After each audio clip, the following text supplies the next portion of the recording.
Hi, my name's Ryan, and this topic is valuing differences in identity. So I wanted to start off with the definition of identity. According to dictionary.com, first definition is the state or fact of remaining the same one or ones as the under varying aspects or conditions.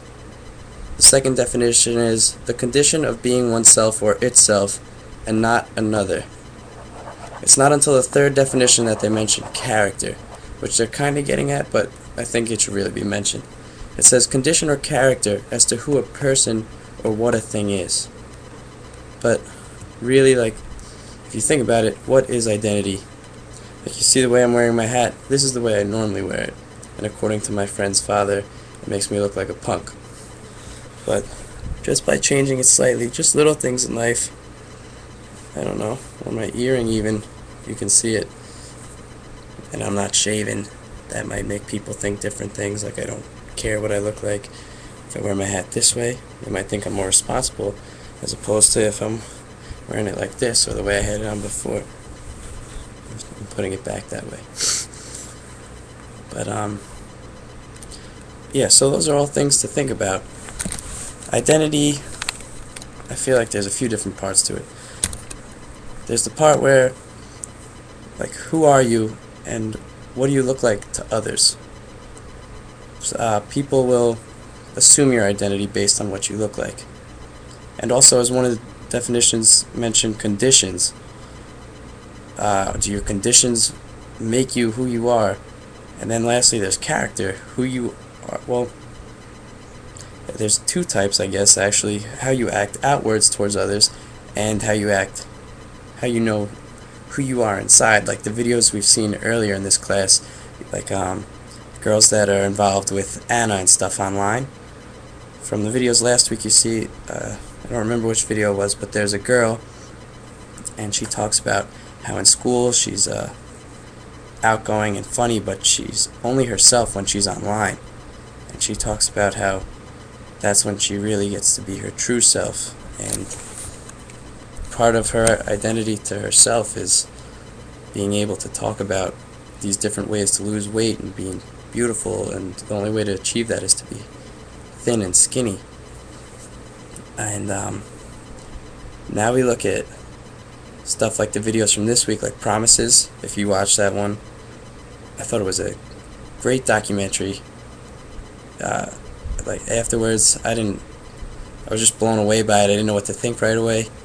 And then I started thinking about this theme of identity and stuff that we're doing.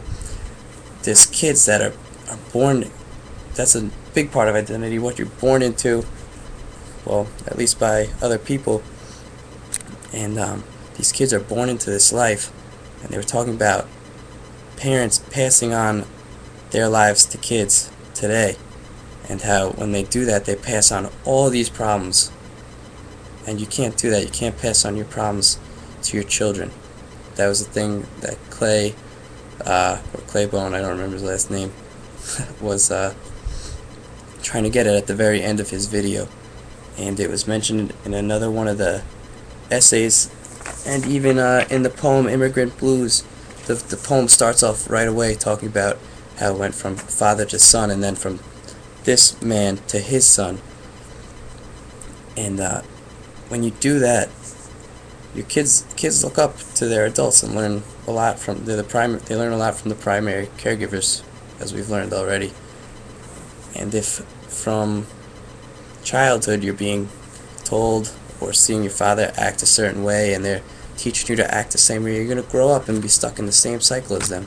So it's important, like at the end of the documentary Promises, we're talking about giving your kids their own names and keeping them, and not to give them like street names and stuff. It's important, because that's what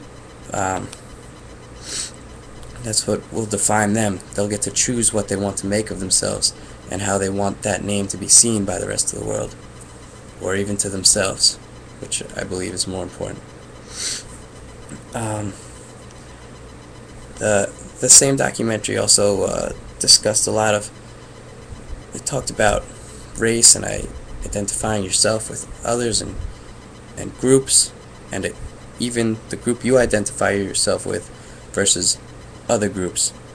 Like they're talking about the Black Panthers, someone that's born into this. There's an article, Identity Development in Adolescence, and its subtitle in quotes are, "Why are all the black kids sitting together in the cafeteria?"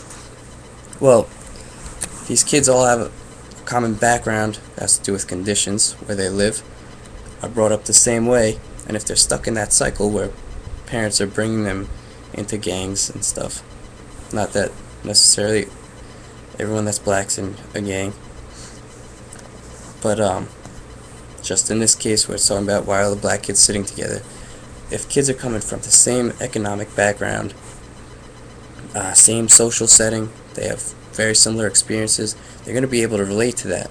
And when they're thrown into something new, not saying that they'll never be able to assimilate into it, but it'll be scary at first, and it's nice to have that comfort of somebody else that gets you pretty quickly. So by sitting together in a group, people may think they're just like hanging together. People will probably say racist things like, "Oh, those kids are in a gang, watch out for them," but they probably sit together because of the comfort. And especially if kids are picking on them and not being kind, it makes it all better to have somebody you can fall back on, and for somebody just tell you that it's okay and that they'll watch out for you. I'm sorry, it's my first video response. I don't know exactly how I'm gonna organize these yet, but I really like doing this, so I hope I can do this more. Oh, I was talking about throwing yourself into groups, and the way others view you. They might put you into a group that you might not even affiliate yourself with. But like in the article Jocks and Burnouts, it seems like in a high school setting, from the high school I came in, you can see this particularly, but kids try to create, high school is one of the hardest times because you're trying to create an image for yourself, and these kids are doing their best to create their own image, but really they're sharing common interests with other groups and cliques almost, and they end up falling into one of those subgroups like a jock or burnout as in this article. But then there's like the goths and drama people and band people.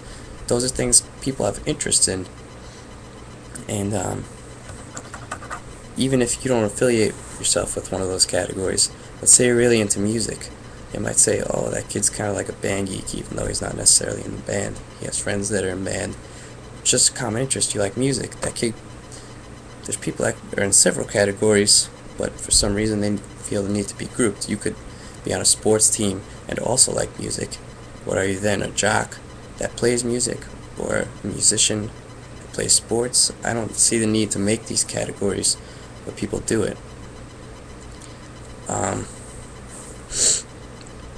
But I'm sorry, I have to gather my thoughts.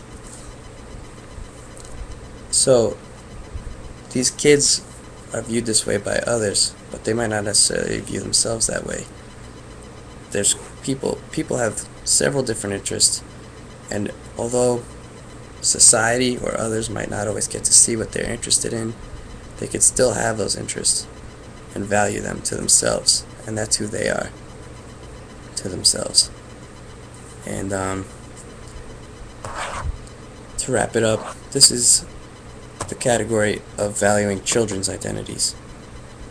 So when children find an outlet or something where they can really feel free and liberated and able to do what they want as the person they have created themselves, like the persona they've created for themselves, others should accept it and like almost rejoice in the differences between all people and how everybody can bring something else to the table. And that's important, because if we were all the same, the planet would be a really boring place. So that's it for my first video.